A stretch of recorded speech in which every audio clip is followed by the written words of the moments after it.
What's up, guys? Welcome to a new episode of Call of Duty Face Off. Before we jump into today's featured video, if you guys want to check out the two videos that are on the screen right now, the one on the left, the newest episode of Call of Duty Face Off on Yaush Reloaded. If you guys want to check that out, go ahead and click it on there. And then the one on the right is the newest episode apart from this one on my channel. If you click on the annotations, it will take you straight to the video in a different tab, so you don't have to miss this video. Also, if there is no annotation on the screen for either one of the videos, it's because the video is not up yet, but once it is up, the annotation should be on the screen. Now that we got that out of the way, let's jump into today's featured video on Call of Duty Face Off. The ACR for Modern Warfare 2 was one of the most used assault rifles due to the fact that it was so accurate. Now, although it did have high accuracy, it did also have low damage, which put off a lot of people when they wanted to use this assault rifle. The ACR for Modern Warfare 3 was an assault rifle that everybody used. I'm talking everybody, even their grandma was using it. The reason they were using it so much was because it did a ton of damage and it also had low recoil. Now, one of the funny things that people saw was that the ACR for Modern Warfare 3 had lower firing rate than the ACR for Modern Warfare 2. Will this lower amount of firing rate affect it in its match with the ACR, or will the high damage output actually help it come out ahead? We find out in today's episode of Call of Duty Face Off. The ACR for Modern Warfare 2 was also a fan favorite.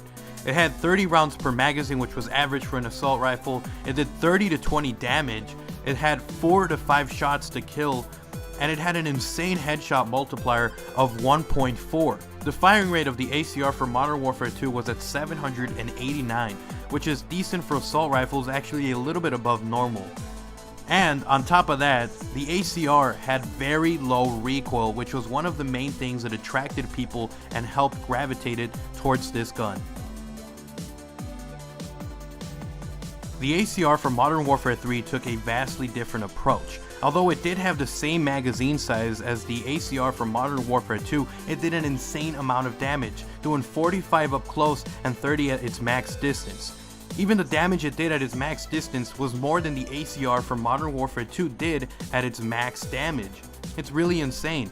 Because of this high damage output, the ACR for Modern Warfare 3 actually only took 3 to 4 shots to kill.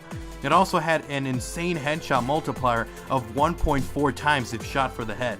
Now, one of the bad things about the ACR for Modern Warfare 3 was that it had a very low firing rate. It actually only shot at 705 rounds per minute, which is actually really low for an assault rifle, which was one of the reasons a lot of people picked the SCAR L, which shot a lot faster, although it did a little bit less damage.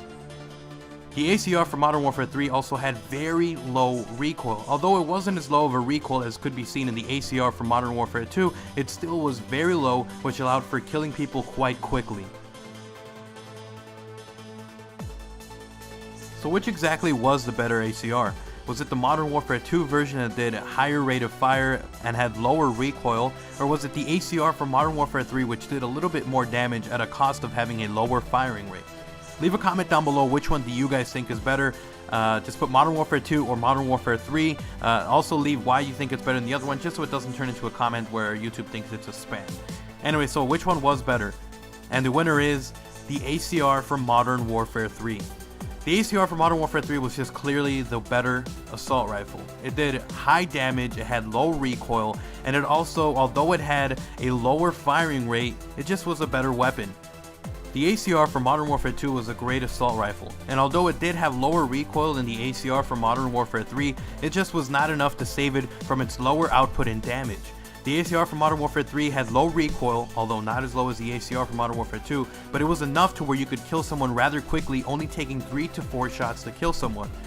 So, I hope you guys enjoyed today's episode of Call of Duty Face Off. If you did, remember to slap a like on this video, leave a favorite as well if you really enjoyed it, and leave a comment down below also with which two guns you guys want me to compare next. It can be any gun from any Call of Duty, and I'll see you guys next time. Leave a comment down below with that, or you can tweet me or leave a message on Facebook. Links to that will also be down in the description below. I hope you guys enjoyed. MX3Z, I'm out. Peace.